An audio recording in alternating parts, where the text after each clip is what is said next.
अध्ययन रथनेमी के नाम,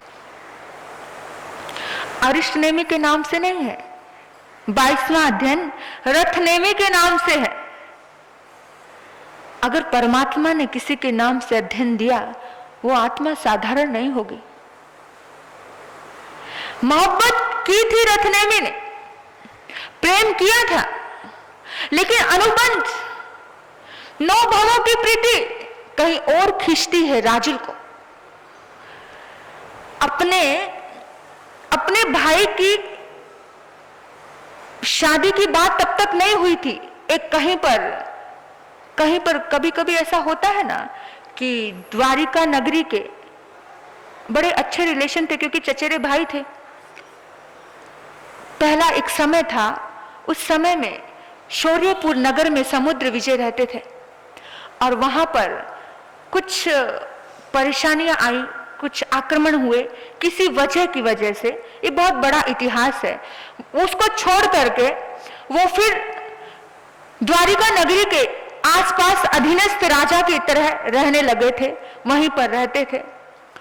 और अरिष्टनेमी, रथनेमी, सत्यनेमी, दृढ़नेमी, ये चारों समुद्र विजय के पुत्र थे, और वसुदेव समुद्र विजय के छोटे भाई थे। वसुदेव छोटे भाई, आपस में अच्छे रिश्ते थे। बाद में राज्यों पे तो आक्रमण होते रहते हैं। एक बार हार गया है, फिर दोबारा से उनको हरा दिया, फिर से अपने शौर्यपुर नगर अपने उस पे स्थापित हो गए, फिर से अपनी जिंदगी को आराम से चलाने लगे। ये सब अप डाउन चलता रहता था, राजाओं की जिंदगी में भी चलता था। ये सब चीजों में हम नहीं जाकर, हम केवल उसके तहत में जाते हैं कि हमने जरासंध का नाम सुना। जरासंध के कारण कुछ समय के लिए उन्होंने शौर्यपुर छोड़ा था और द्वारिका नगरी का निर्माण किया था। ये वसुदेव, ये श्री कृष्ण, ये सब चीजें आप जानते हो। और वहीं पर जाकर के सौराष्ट्र की धरती पर आकर के क्षत्रियों ने द्वारिका नगरी का, देवताओं ने निर्माण किया, और सारे के सारे राजा, द्वारिका नगरी कोई छोटी नहीं थी, सभी राजा अपने अपने गांव के मालिक थे, और अपना अपना जीवन बड़े अच्छे ढंग से चल रहा था। विशाल साम्राज्य का निर्माण हुआ था। और ऐसे ही उसके पूरे के पूरे जो नेता थे, जिसको कहते 3 खंड के मालिक, वासुदेव श्री कृष्ण थे। तो श्री कृष्ण भी चचेरे भाई थे अरिष्टनेमी के, और अरिष्टनेमी तो अपनी मस्ती में मस्त, वो कुछ अलग आत्मा थी, कुछ विशेष आत्मा थी। और जो विशेष आत्माएं होती हैं वो हर चीज को अलग तरीके से सोचती हैं। और जो जिन्हें अभी संसार ही दिख रहा है, अभी उनकी आत्म के कल्याण की उन्हें कभी चिंता नहीं है। वो एक ही तरह की जिंदगी जीना चाहते हैं। वो कहते हैं भैया अंतिम तो ये है कि तू शादी कर ले। हर कोई कर करा के, कुछ भी कर करा के क्या होता है, हर कोई किसी का प्रश्न ये होता है कि शादी कब कर रहे हो, इतना टाइम हो गया है, शादी कब कर रहे हो, है ना। तो यही प्रश्न श्री कृष्ण ने ये कहा कि भैया शादी कब कर रहे हैं तू, शादी कब करनी है। उसने कहा कि शादी वादी मेरे बस की बात नहीं है, और ये सब चीजें मुझे कोई इंटरेस्टेड नहीं। बहुत समझा। अरे भौकुल के राजा उग्रसेन की पुत्री है, जबरदस्त खूबसूरत है, बहुत सुंदर है, राजमती उसका नाम है, उसके साथ तेरा विवाह मैं करवाना चाहता हूं। उग्रसेन की राजधानी में ये बात खबर पहुंचा दी गई, और बहुत समझाने बुझाने के बाद वो कुछ बोले नहीं। ओ मौन स्वीकृति लक्षणम, वो कुछ बोल ही नहीं पाए। वासुदेव श्री कृष्ण के सामने कुछ कह नहीं पाए, क्योंकि वो लीलाधर था ना, वो कैसी लीलाएं रचता था, जबरदस्त। चुप रहे, और उन्होंने कहा कि मौन स्वीकृति लक्षणम, जिसने चुप रह गया इसका मतलब वो शर्मा रहा है, वो शादी करेगा। और शादी के लिए वो कहते हैं जैसे पानी के बहाव में कुछ कमल के फूल को भी रख दिया जाए तो वो भी उस पानी के बहाव में बहता चला जाता है। तो कुछ अधूरा था। देखो तीर्थंकर अवधि ज्ञानी होते हैं, प्रश्न नहीं उठता है कि क्या उनको नहीं पता था, क्या उन्हें नहीं पता था कि ये सब घटनाएं होंगी, मैं रथ को वापस मोड़ूंगा, ये था वो था। उन्हें सब पता होने के बावजूद भी तीर्थंकर कभी अपनी अवधि ज्ञान का प्रयोग अपने लिए कम करते हैं, उन्हें जरूरत ही नहीं पड़ती। उन्होंने अपनी अवधि ज्ञान का प्रयोग किया ही नहीं, क्योंकि उस 9 भव की प्रीति उसको खींच रही थी। अभी वो तीर्थंकर थोड़ी हुए थे, वितरागी थोड़ी हुए थे, अभी भी कुछ बाकी था, अभी भी कुछ जिंदा था भीतर में, क्योंकि राजुल से 9 जन्मों का प्रेम था, 9 जन्मों का प्रेम। और कभी ट्रायंगल लव स्टोरी चल रही है यहां पर। तो इधर रत्नेमी को भी उससे प्रेम है, लेकिन रत्नेमी ने अपने दिल की बात किसी को रखी नहीं। जब पता चल गया कि भाई की शादी राजू से होने वाली है, वो चुप हो गया, खामोश हो गया, कुछ बोला नहीं। और ये एक खानदानी परिवार का एक रिवाज होता है कि बड़ों के लेकर सब बातें स्वीकार कर ली जाती है। कुछ नहीं बोला, शांत। और अरिशनेमी भी ख्वाब बुन रहे हैं, ऐसा नहीं कि नहीं बुन रहे हैं, क्योंकि जो कर्म का अनुबंध था वो भगवान को भी छोड़ता नहीं है। और चल गए सज संवर के बारात लेकर जा रहे हैं। इसका मतलब ये है कि मन में कुछ तो है। मौन हो गए, खामोश हो गए, तो मन में कुछ तो था, तभी तो मना नहीं किया। और जाते जाते आप सभी जानते हो ये बात, लेकिन जितनी बार इंसान सुनता है, जितनी बार इंसान पानी पीता है, उतनी बार पानी अपनी प्यास बुझाने वाला होता है। एक एक चीज से, कुछ कुछ चीजों से अपने भीतर में जागृति पैदा करना, कि कभी कभार हमारा मोहनीय कर्म हमें धक्का देता है, उबाले मारता है, लेकिन समझदार व्यक्ति कैसे सिद्धांतों के द्वारा कैसे अपने आप को रोकता है। समझदार व्यक्ति ही रोक पाता है, नासमझ व्यक्ति तो कुछ नहीं कर पाता। और अरिशनेमी समझदार थे। उन्होंने पूछा, कोई निमित्त चाहिए था उनको, और दुनिया को देने के लिए, संसार को समझाने के लिए भी कोई निमित्त जरूरी होता है। बिना निमित्त के दुनिया नहीं समझती है। तो बैंड बाजे बज रहे हैं, जबरदस्त धुआंधार उत्सव मनाया जा रहा है, और इधर राजुल की सखियां भी उसको चिढ़ा रही हैं, मस्ती कर रही हैं। अरे अरे, बारात आ गई।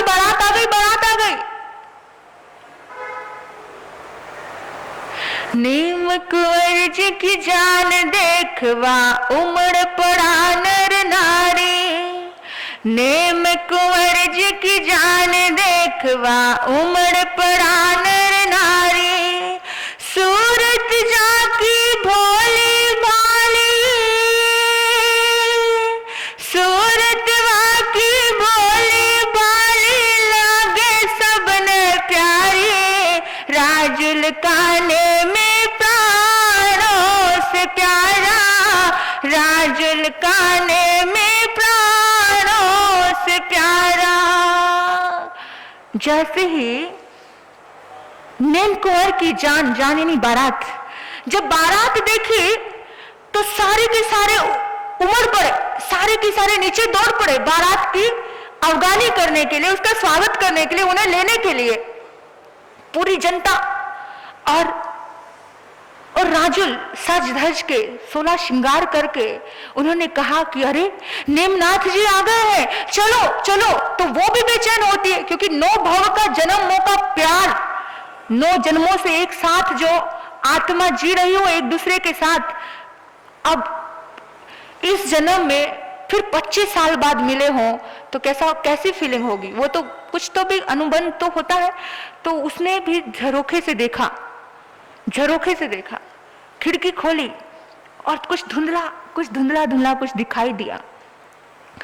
सब बड़े सुंदर ढंग से, द्वार पर है बारात। इतने में एक प्रश्न कर दिया नेमिनाथ ने।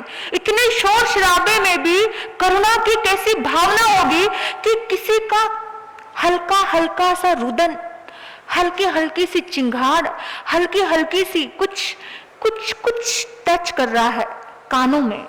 उसने कहा, इतने शोर के बीच में भी इतनी स्वर लहरियां हैं, इतनी कोमल लहरियां हैं, इतनी खूबसूरती का माहौल है, इतनी अच्छी माहौल में भी ऐसा क्या है जो कहीं पर रुदन जैसा हो रहा है, कहीं पर कुछ स्वर कानों को शोभा नहीं दे रहे हैं, कानों को अच्छे नहीं लग रहे हैं, ऐसा क्या है।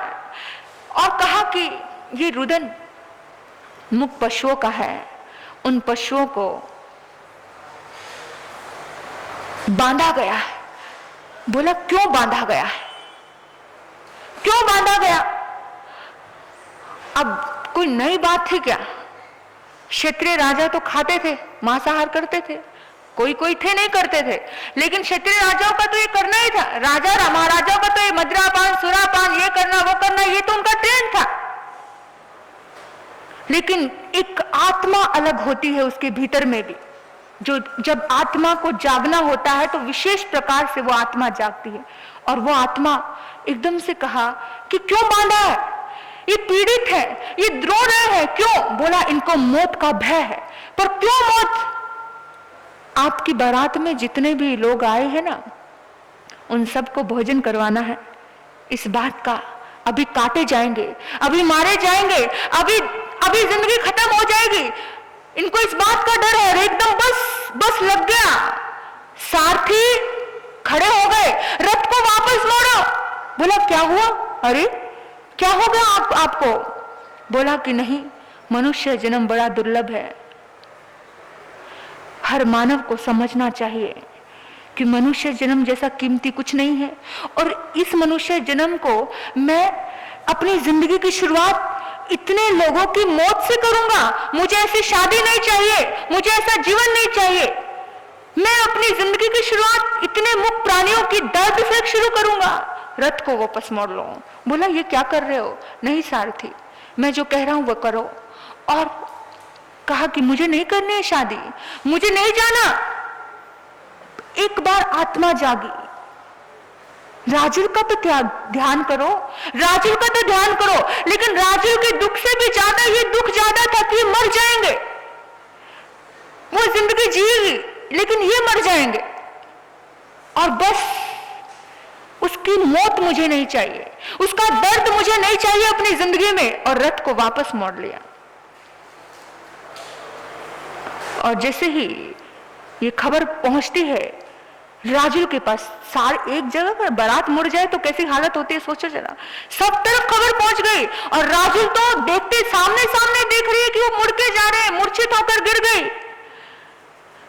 तुझे राजुल पुकारे, राजुल पुकारे, राजुल पुकारे, राजुल पुकारे।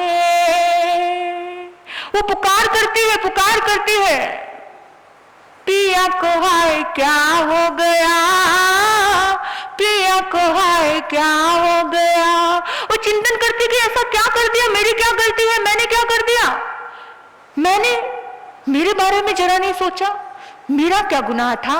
और अगर वो कहते उनके एक इशारे पे काम हो जाता, नहीं देते हम इन पशुओं की बलि, नहीं खिलाते हम वो खाना, कर सकते थे ना सब कुछ, कर सकते थे कि नहीं कर सकते थे।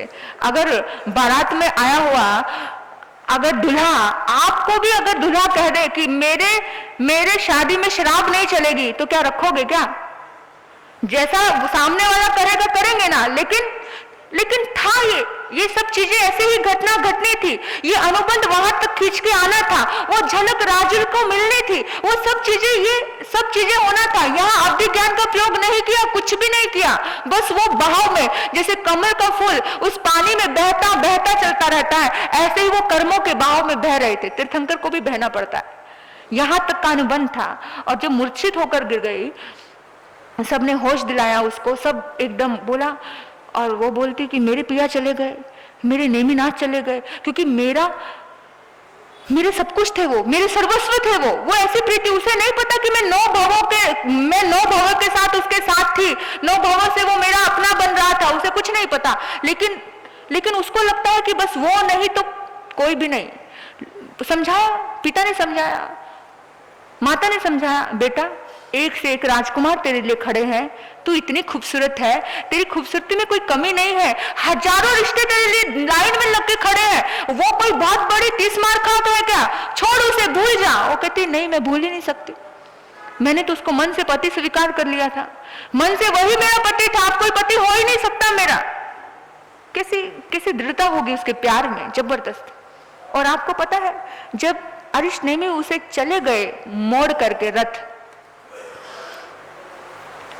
उस टाइम में रथनेमी ने प्रस्ताव भी भेजा था और रथनेमी के परिवार से प्रस्ताव गया था, बाकायदा प्रस्ताव गया था कि मैं उससे शादी करूंगा, क्योंकि मेरे मन में उसके प्रति प्रेम है, मेरे मन में उसके प्रति मोहब्बत है, मोहब्बत का दरिया बहता है। ये अब उसने उस सबके सामने रख दिया था, और जब उसने रखा उस सबके सामने तो परिवार वालों ने कहा कि बहुत अच्छा, क्योंकि परिवार भी दुखी था। कौन परिवार किसी बच्ची को दुखी करना चाहेगा? तो परिवार आखिर इतना द्वारिकाधीश श्री कृष्ण जैसे वहां पर औरतों की इतनी इज्जत करने वाला, उस राज्य का संरक्षक ऐसा व्यक्ति हो, वहां पर किसी औरत का विनाश, जहां साक्षात द्रौपदी को सहारा देने का, साक्षात द्रौपदी को प्यार से उसको पूरी की पूरी तरह से पूरी शक्तियों को लगा करके उसको इज्जत दिला देता है, वहां पर वो किसी को क्यों करेगा? और उसने कहा कि बहुत सुंदर विचार आया तुम्हारे मन में, और सभी बहुत खूबसूरत, बहुत खुशी से कहते हैं कि हमारे रथनेमी भी कोई विद्याओं में कमी नहीं है, शक्ति में कमी नहीं है, सब कुछ है, और उसी का तो भाई है, क्या फर्क पड़ता है। सभी ने, परिवारों ने मेलजुल किया, परिवार वाले मान भी गए, लेकिन राजुल नहीं मानी। राजुल ने कहा कि नहीं, ये बेशक 7 फेरे नहीं हुए, लेकिन ये सुहाग अमर रहेगा, ये सुहाग अमर रहेगा, और इस सुहाग को अमर करूंगी। दुनिया मुझे जानेगी तो अरिष्टनेमी के नाम से ही जानेगी, दुनिया मुझे किसी और के नाम से नहीं जानेगी। याद रखना, कभी भी रिश्ता जोड़ना है तो रिश्ता किससे जोड़ना? किसी ऐसे शिखर पुरुष से जोड़ना, किसी ऐसे अध्यात्म पुरुष से जोड़ना, कि ताकि वो उसके निमित्त मिलते ही वो कुछ ऐसा निमित्त दे दे आपको और आपका उद्धार हो जाए, आपका कल्याण हो जाए। क्योंकि शिखर पुरुष से रिश्ता हुआ तो निश्चित ही उस रिश्ते में, उस पानी के बहाव में वो कमल भी परमात्मा के ऊपर चढ़ जाता है। तो ऐसे शिखर पुरुष से रिश्ता, हमेशा अपना रिश्ता किसी पावरफुल पर्सनैलिटी से होना। देखना अपने आसपास के रिश्तों में कि हमारा किस किस से रिश्ता है, किसी संत महापुरुष से, किसी सदात्मा से, किसी पवित्र आत्मा से रिश्ते हैं, या केवल जन साधारण से रिश्ते हैं। अपने रिश्तों, अपनी चॉइस हमेशा पावरफुल रखना।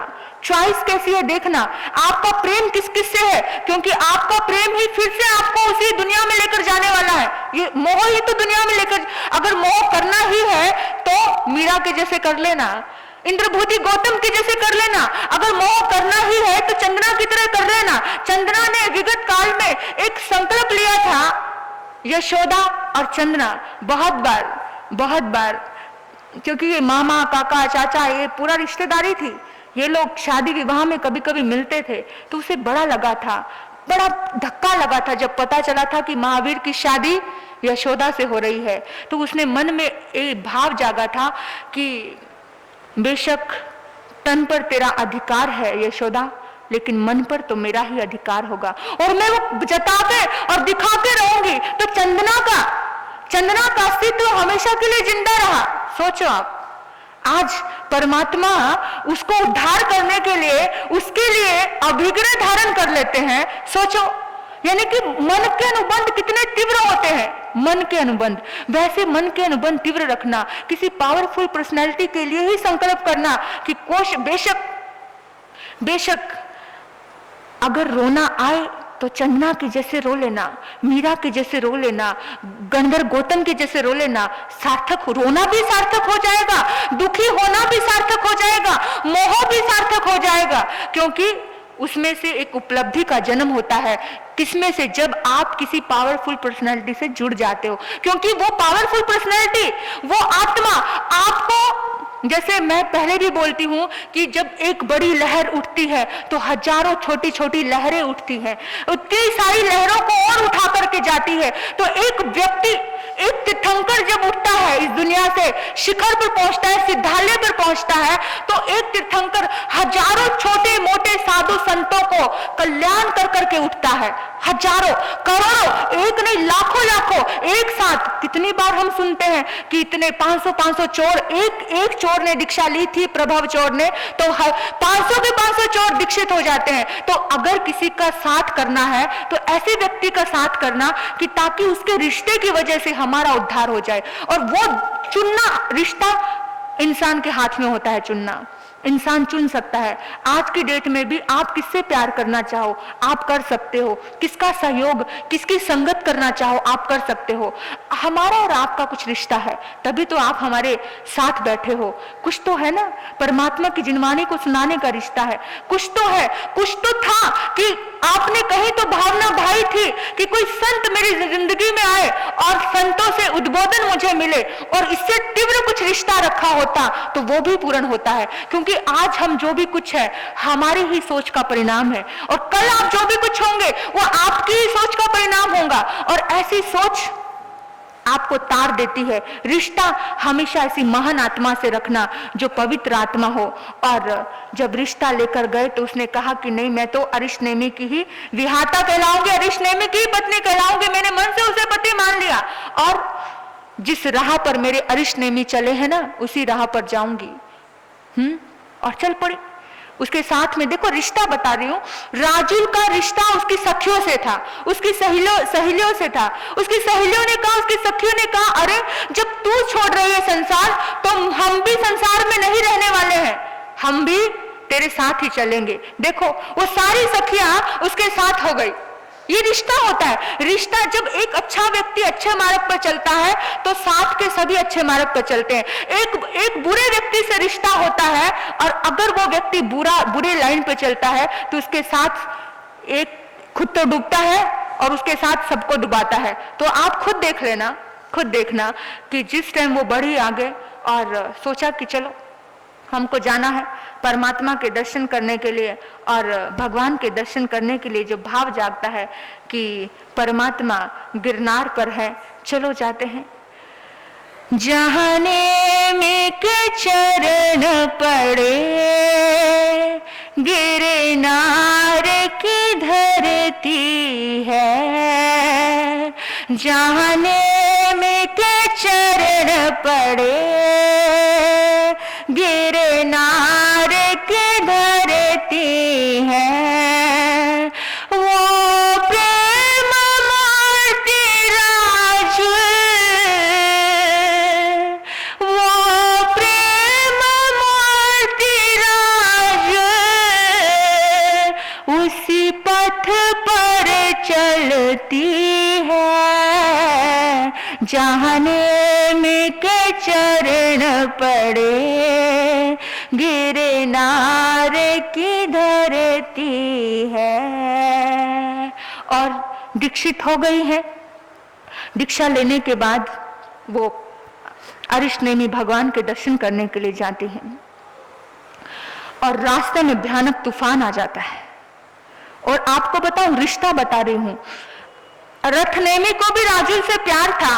उसने कहा कि मुझे वो नहीं चाहिए तो मुझे कोई नहीं चाहिए, वो भी दीक्षित हो जाता है। ये देखो आप कितनी जबरदस्त रिश्ता किसी पवित्र आत्मा से रखा तो रास्ते कितने शुद्ध मिलते हैं, कितने पवित्र मिलते हैं।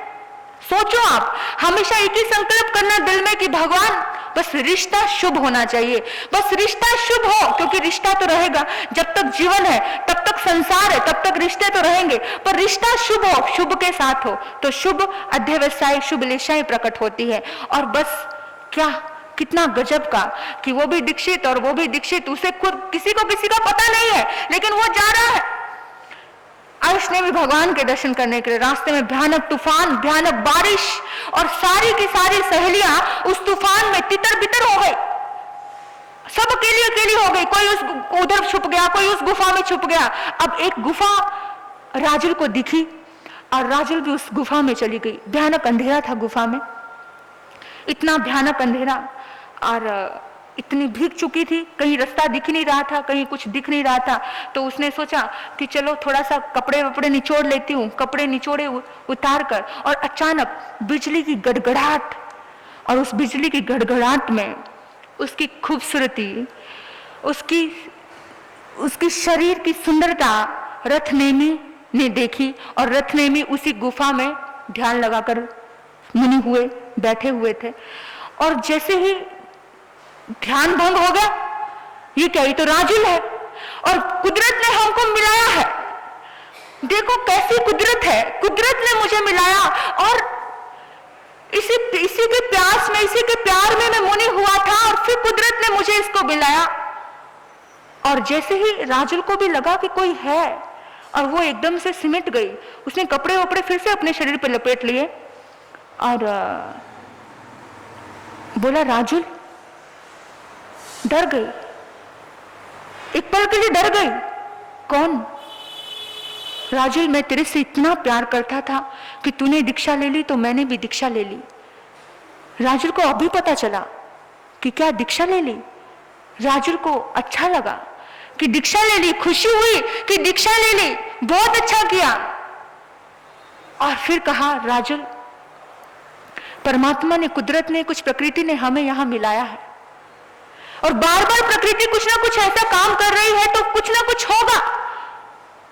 चलो, निश्चित ही हमारा लक्ष्य मोक्ष हो गया है, तुम्हारा भी मोक्ष है। हम पहले संसार को जी लेते हैं।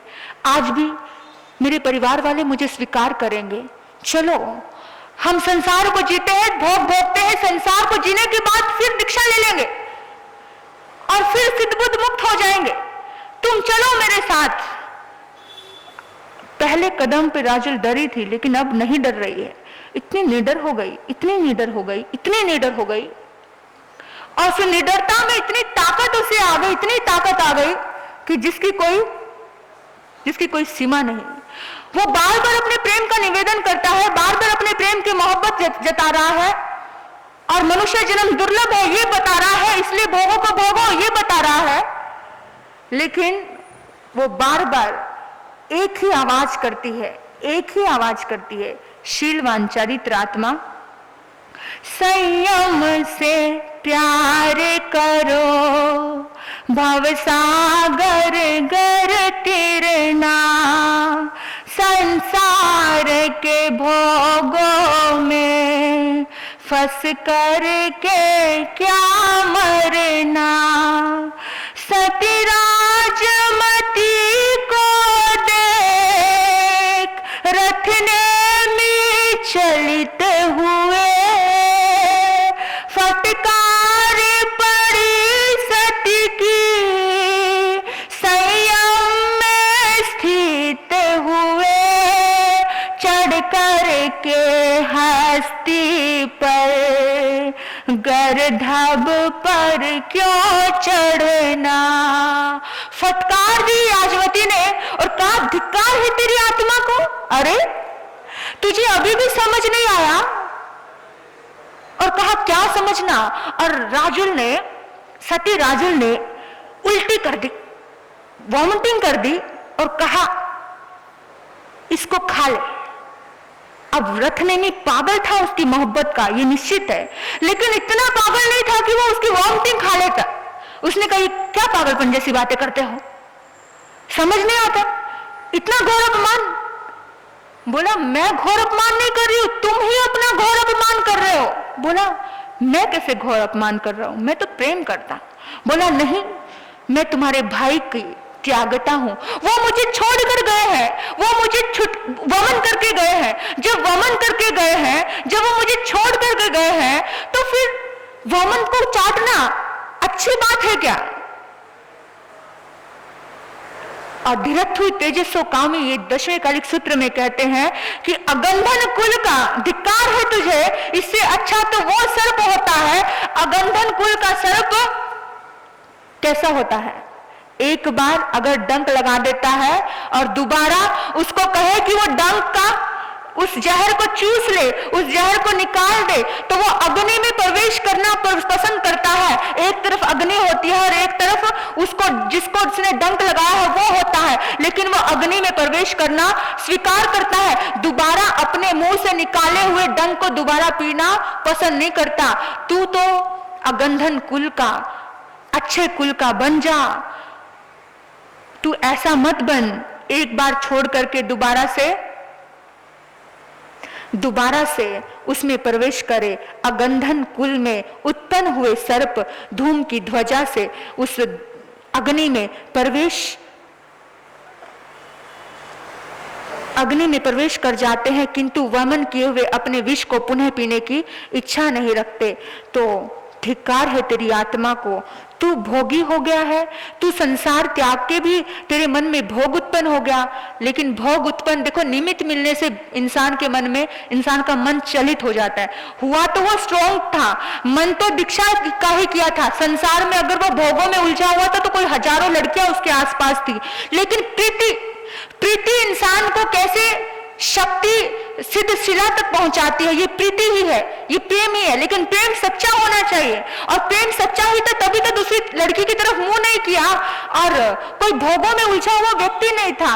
और बार बार उसे वो समझा रही है, एक एक चीजें, एक एक बातें बता रही है कि यदि तू किसी स्त्री को देखकर ऐसे ही राग भाव पैदा करेगा, और तू कैसे होगा तेरी स्थिति, तू तो छोटे से तिनके की भांति होगा, तेरी जिंदगी नरक जैसी हो जाएगी। जैसे गवाले लोग हजारों गायों को चराने के लिए जाते हैं, लेकिन हजारों गायें पर अधिकार उस गोपाल का नहीं होता, उन गवालों का नहीं होता, वो गायें तो किसी और की होती हैं। इसी तरह से तेरा मोक्ष रूपी मंजिल पर, मोक्ष रूपी गाय पर अधिकार नहीं हो सकता, तू तो ऐसे ही भटकेगा।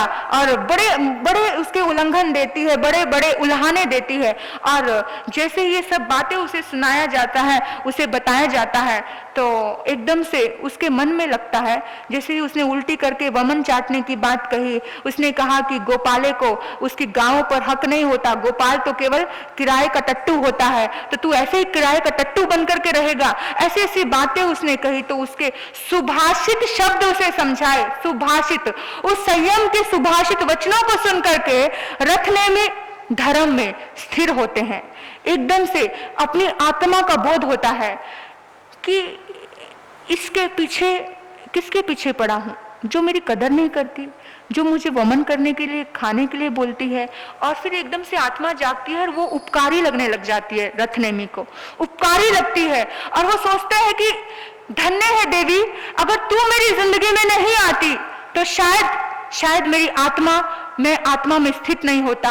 मेरे मन में एक प्यास रहती कि कोई मुझे नहीं मिला था, इसलिए मैंने दीक्षा ली, लेकिन तेरे जिंदगी में आने से, तेरे आ जाने से मेरे मन की वो प्यास भी मिट गई। क्योंकि आत्मा ही आत्मा का कल्याण कर सकती है, आत्मा ही खुद से प्यार कर सकती है। दुनिया की कोई चीज, कोई शरीर, कोई वस्तु, कोई इंसान किसी दूसरे से प्यार नहीं कर सकता।